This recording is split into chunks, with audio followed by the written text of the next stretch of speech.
Hi friends, പുതിയൊരു വീഡിയോയിലേക്ക് എല്ലാവർക്കും സ്വാഗതം. ശ്രുതിയാണെന്നുണ്ടെങ്കിൽ കാനഡയിലുള്ള ബ്യൂട്ടി പാർലറൊക്കെ സെർച്ച് ചെയ്തുകൊണ്ടിരിക്കുകയാണ്. എന്നിട്ട് അത് ശ്രുതിക്ക് കാണിച്ചു കൊടുത്തുകൊണ്ട്, കണ്ടില്ലേ കാനഡയിലെ ബ്യൂട്ടി പാർലർ, എനിക്ക് ജോലി കിട്ടി കഴിഞ്ഞാൽ നമുക്ക് രണ്ടുപേർക്കും കൂടെ അവിടെ പോയിട്ട് ശ്രുതിക്ക് അവിടെ ജോലി ചെയ്യാം എന്നൊക്കെ പറയുമ്പോഴേക്കും ശ്രുതി കയ്യിലുണ്ടായിരുന്ന ചൂടുവെള്ളം ശ്രുതിയുടെ മേത്ത് വെച്ചിട്ട് പൊള്ളിക്കുകയാണ് കേട്ടോ. അയ്യോ ശ്രുതി എന്തേ ചെയ്യുന്നത്, താൻ എന്തേ ചെയ്യുന്നത്, എൻ്റെ കൈ പൊള്ളി. അതെ, പൊള്ളാൻ വേണ്ടി തന്നെയാണ് വെച്ചത്.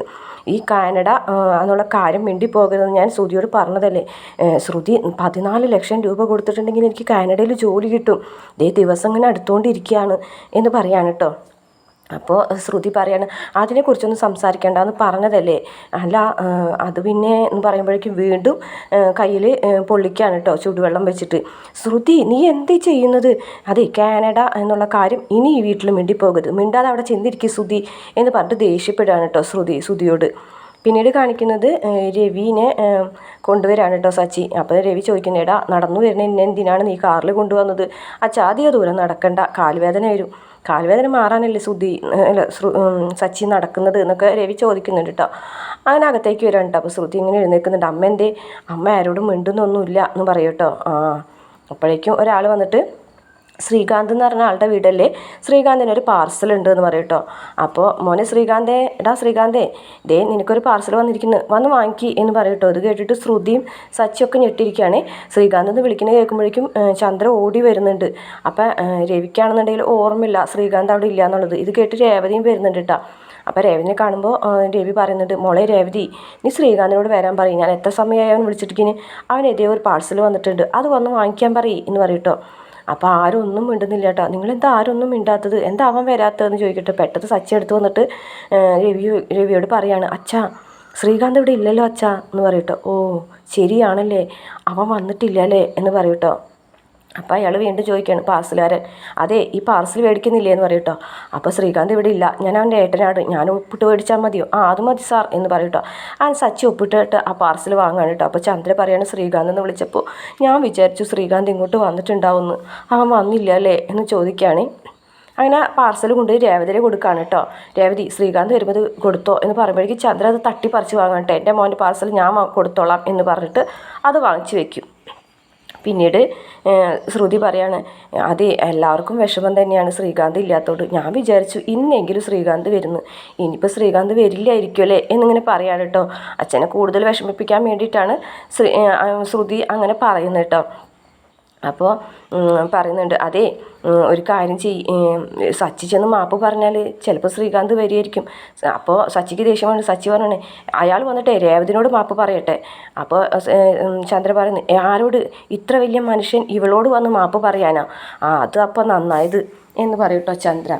ഇനി അവൻ വരില്ലായിരിക്കുന്നു ശ്രുതി വീണ്ടും പറയാൻ കേട്ടോ.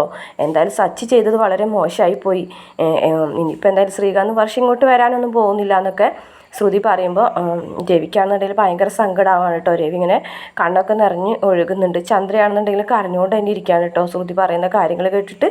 അപ്പോൾ രവി പറയുന്നുണ്ട്, ഇല്ല അവൻ വരും, അവൻ വരാതെ എവിടെ പോകാനാ, അവൻ വരും, അങ്ങനെ ഒരു 5-6 തവണ വീണ്ടും വരും, അവൻ വരും എന്ന് പറയാണ് കേട്ടോ. അപ്പോൾ ചന്ദ്രയ്ക്കാണെന്നുണ്ടെങ്കിൽ സങ്കടം വരാണ് കേട്ടോ. രവിയുടെ സങ്കടം കണ്ടിട്ട് ചന്ദ്ര എന്ന് വെച്ച് അവിടെ നിന്ന് എഴുന്നേറ്റ് പോകും കേട്ടോ. ദേഷ്യത്തോടുകൂടി സച്ചി ശ്രുതിനെ നോക്കുന്നുണ്ട്. പിന്നീട് രാത്രി സച്ചിക്ക് പാല് കൊണ്ടു കൊടുക്കുകയാണ്. ഇതെന്താ പാല്, എനിക്കൊന്നും വേണ്ട പാല്, അതെ രാത്രി ഒരു ഗ്ലാസ് പാല് കുടിക്കുന്നതേ നല്ലതാ എന്ന് പറയും കേട്ടോ. അപ്പോൾ വെറുതെ ആവശ്യമില്ലാത്ത ഓരോ ശീലങ്ങൾ ഉണ്ടാക്കുകയാണ് എനിക്ക്, നീ ഇപ്പം എന്നെ മാറ്റാൻ നോക്കുകയാണല്ലോ എന്ന് പറയും കേട്ടോ. അതിന് ഞാൻ സച്ചിയേട്ടനെ മാറ്റിയില്ലേ എന്ന് ചോദിക്കും കേട്ടോ. അങ്ങനെ മാറ്റാനൊന്നും ഞാൻ സമ്മതിക്കൂല എന്നൊക്കെ പറയാം കേട്ടോ. അല്ലെങ്കിൽ ഇപ്പം മുഴുവനായിട്ട് ഇപ്പോൾ സച്ചിയേട്ടനെ മാറ്റാൻ ആർക്കാ പറ്റുക എന്ന് പറയും കേട്ടോ. അച്ഛൻ കിടന്നോ എന്ന് ചോദിക്കും കേട്ടോ. കിടന്നു. ഭക്ഷണം കഴിച്ചോ? കുറച്ച് കഴിച്ചുള്ളൂ എന്ന് പറയും കേട്ടോ. എന്നാലും ഞാൻ ആലോചിക്കുമ്പോൾ ആ ഫംഗ്ഷൻ നമുക്ക് പോകണ്ടായിരുന്നു എന്ന് പറയുമ്പോൾ രേവതിനെ ഇടിക്കാൻ ചെല്ലാണ് കേട്ടോ. നിന്നോട് ഞാൻ അപ്പോഴേ പറഞ്ഞില്ലേടി ഞാൻ ഫംഗ്ഷന് പോയിരുന്നില്ല എന്ന് പറഞ്ഞിട്ട് നീയല്ലേ നിർബന്ധിച്ച് വലിച്ചു കൊണ്ടുപോയത്. അപ്പോൾ സച്ചി പറയുന്നുണ്ട്, അതെ ഞാൻ അടങ്ങി ഒതുങ്ങി അവിടെ ഇരുന്നതല്ലേ, പ്രശ്നങ്ങൾ ഉണ്ടാക്കിയത് ഞാനൊന്നും അല്ലല്ലോ എന്ന് ചോദിക്കണം. അതെ ശരിയാണ്, പ്രശ്നം ഉണ്ടാക്കിയത് സച്ചിയേട്ടനല്ല, എങ്കിലും ഇപ്പോൾ എല്ലാവർക്കും വിഷമാവുന്നൊരു അവസ്ഥയിലേക്ക് കാര്യങ്ങൾ എത്തിയില്ലേ എന്ന് ചോദിക്കാൻ കേട്ടോ. അതിനിപ്പോൾ കാരണം ഞാനല്ലല്ലോ, ഇനിയിപ്പോൾ എന്താ ചെയ്യുക, ശ്രീകാന്ത് വർഷയും ഇങ്ങോട്ട് വരണം, അതിനുള്ള തീരുമാനങ്ങൾ നമ്മൾ എടുക്കണം എന്ന് പറയാം കേട്ടോ. അപ്പോൾ നമ്മൾ അവിടെ ചെന്നിട്ട് അയാളോട് സംസാരിച്ചാലോ? എന്തിന്, അതിൻ്റെ ആവശ്യമൊന്നുമില്ല, അവരെ സംസാരിച്ചിട്ട് കാര്യമില്ല, ശ്രീകാന്തിനെ ഒന്ന് കണ്ടാലോ, അവൻ അച്ഛൻ കുറേ വിളിച്ചതല്ലേ, അവൻ വരാണ്ടല്ലേ എന്ന് പറയാൻ കേട്ടോ. എന്തായാലും അവർ രണ്ടുപേരും തിരിച്ചു വരാനായിട്ട് നമുക്ക് തന്നെ മുൻകൈ എടുക്കണം, അല്ലാതെ വേറെ നിവൃത്തിയില്ല. വീട്ടിലെല്ലാവരും വിഷമിച്ചിരിക്കുകയാണ്. 3 മക്കളും അച്ഛൻ്റെ കൂടെ ഉണ്ടാവണം എന്നാണ് അച്ഛൻ ആഗ്രഹിക്കുന്നത്. നമുക്ക് എന്തായാലും ഒരു കാര്യം ചെയ്യാം, നമുക്കിതിന് മുൻകൈ എടുക്കാം, എന്തെങ്കിലും ഒരു വഴി ആലോചിക്കും. എനിക്ക് ഒന്നും തോന്നുന്നില്ല, എന്തായാലും ഞാൻ ആലോചിക്കട്ടെ എന്ന് സച്ചി പറയും കേട്ടോ. പിന്നീട് കാണിക്കുന്ന പിറ്റേ ദിവസം രാവിലെ തന്നെ വർഷ ജോലിക്ക് പോകാനായിട്ട് റെഡി ആവുകയാണ്. അപ്പോഴേക്കും മഹിമ വന്നിട്ട് ചോദിക്കുകയാണ്, നീ എവിടെ പോകണം? ഞാൻ സ്റ്റുഡിയോയിലേക്ക്. നീ എന്തിനാണ് ആ ജോലിക്ക് പോകുന്നത് മോളെ? നിനക്ക് എന്തിനാണ് ആ ജോലി എന്നൊക്കെ പറയുകയാണേ. അന്നേരം വർഷ പറയുന്നുണ്ട്, അമ്മ എന്തേ പറയുന്നത്? ഞാൻ ഇന്ന് സ്റ്റുഡിയോയിൽ പോയി ജോലി ചെയ്യുന്നത് അമ്മയ്ക്ക് അറിയാവുന്നതല്ലേ എന്ന് പറയാം കേട്ടോ. എന്ന് വെച്ചിട്ട് ഇന്ന് പോകണ്ട, ഇനി ആ ജോലിക്ക് പോകണ്ട നീ എന്ന് പറയാം കേട്ടോ. ഞാൻ ജോലിക്ക് പോകണോ എന്നുള്ള തീരുമാനങ്ങളൊക്കെ എൻ്റെതാണ്, എൻ്റെ കാര്യങ്ങളിൽ നിങ്ങൾ ഇടപെടണ്ട എന്നൊക്കെ പറയും കേട്ടോ. ഇതൊക്കെ കേട്ട് മധുസൂദനൻ അവിടെ നിൽക്കുന്നുണ്ട്. മോളെ നീ റെസ്റ്റ് എടുക്ക് എന്ന് പറയും കേട്ടോ. അപ്പോൾ മധുസൂദനൻ പറയും, അതെ അടി കിട്ടിയത് അച്ഛനാണ് റെസ്റ്റ് എടുക്കേണ്ടത് എന്ന് വർഷ പറയും. മോളെ നീ ഇങ്ങനെ പറയില്ലേ, നീ ജോലിക്ക് പോകണ്ട എന്നല്ലേ ഞാൻ പറഞ്ഞതെന്ന് മഹിമ പറയുമ്പോൾ, അത് കല്യാണം കഴിഞ്ഞപ്പോൾ ശ്രീകാന്തിൻ്റെ ജോലി കിട്ടിയില്ലല്ലോ, അമ്മനെ കല്യാണം കഴിച്ചപ്പോൾ അച്ഛൻ്റെ ജോലി കിട്ടോ, പിന്നെ എന്താണ് എന്ന് പറയട്ടോ. അപ്പം മധുസൂദനൻ വന്നിട്ട് പറയും, മോളെ എഞ്ചിനീയറിംഗ് കഴിഞ്ഞതല്ലേ, മോൾക്ക് നല്ലൊരു ജോലി അച്ഛൻ മേടിച്ചു തരാം, എനിക്കതൊന്നും വേണ്ട, ഇത് എൻ്റെ പാഷനാണ്, ഇതെൻ്റെ ജോലിയാണ്, അതങ്ങനെ ഞാൻ വിട്ട് കളയില്ല എന്ന് പറഞ്ഞിട്ട് വർഷം അവിടെ നിന്ന് പോകും കേട്ടോ. അപ്പോൾ മഹിമ പറയണ, മധുവേട്ടാ അവളെ ഇനി അവരെങ്ങാനും പറഞ്ഞ് കൊണ്ടുപോകുമോ? അങ്ങനെ ഒന്നും പോകുന്നവളല്ല അവൾ ഇങ്ങോട്ട് തന്നെ വരും എന്ന് മധുസൂദനൻ പറയുകയാണ്. പിന്നീട് വർഷ സ്റ്റുഡിയോയിൽ ഡബ് ചെയ്തുകൊണ്ടിരിക്കുന്ന സമയത്ത് രേവതി കാണാൻ വരികയാണ്.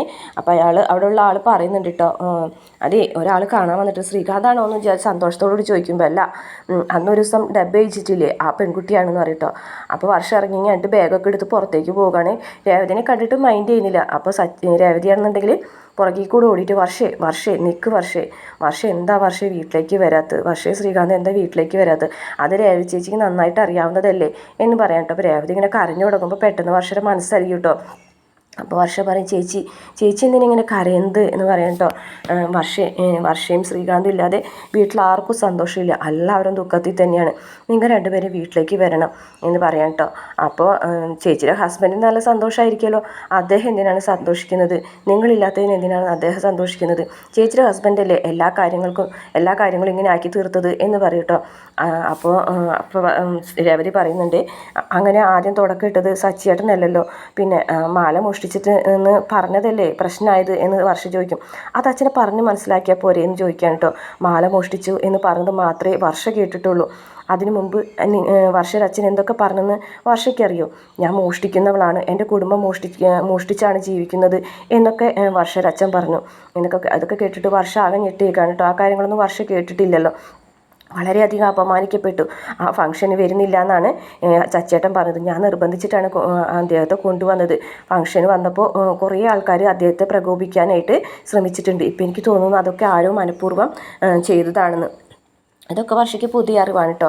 അപ്പോൾ വർഷ പറയും, പിന്നെ മിണ്ടാതിരിക്കുന്ന ഒരാൾ, അതേ സത്യമായിട്ട് ഒരുപാട് ആൾക്കാർ അദ്ദേഹത്തെ പ്രകോപിപ്പിക്കാൻ ശ്രമിച്ചു. പക്ഷെ അദ്ദേഹം വായടച്ച് ഹാളിൻ്റെ ഏറ്റവും ബാക്കിൽ ചെന്നിരിക്കുകയായിരുന്നു. പക്ഷേ വർഷയുടെ അച്ഛൻ മോഷ്ടിച്ചു എന്ന് പറഞ്ഞ സമയത്ത് പറഞ്ഞത് എന്തൊക്കെയാണെന്ന് വർഷയ്ക്ക് അറിയില്ല എന്ന് പറയാം കേട്ടോ. എന്നെ കള്ളിന്ന് വിളിച്ചു, ഞാൻ മോഷ്ടിച്ചാണ് സച്ചേട്ടന് കൊണ്ടു കൊടുക്കുന്നത്, എന്നിട്ടാണ് സച്ചേട്ടൻ കള്ള് കുടിക്കുന്നത് എന്ന് പറഞ്ഞു. അപമാനിച്ചു ഒരുപാട്. എനിക്ക് പിച്ചെടുത്ത് വേണമെങ്കിൽ നിനക്ക് ജീവിച്ചൂടെ എന്ന് വരെ വർഷയുടെ അച്ഛൻ എൻ്റെ മുഖത്ത് നോക്കി ചോദിച്ചു. ഇതൊക്കെ കേട്ടിട്ട് വർഷം ആകെ ഞെട്ടിത്തരിച്ച് നിൽക്കുകയാണ് കേട്ടോ. അത്രയാണ് ഇന്നത്തെ എപ്പിസോഡിൽ കാണിച്ചിട്ടുള്ളത്. വീഡിയോ ഇഷ്ടപ്പെട്ടാൽ മറക്കാതെ നമ്മുടെ ചാനൽ ഒന്ന് സബ്സ്ക്രൈബ് ചെയ്ത് സപ്പോർട്ട് ചെയ്യണം കേട്ടോ.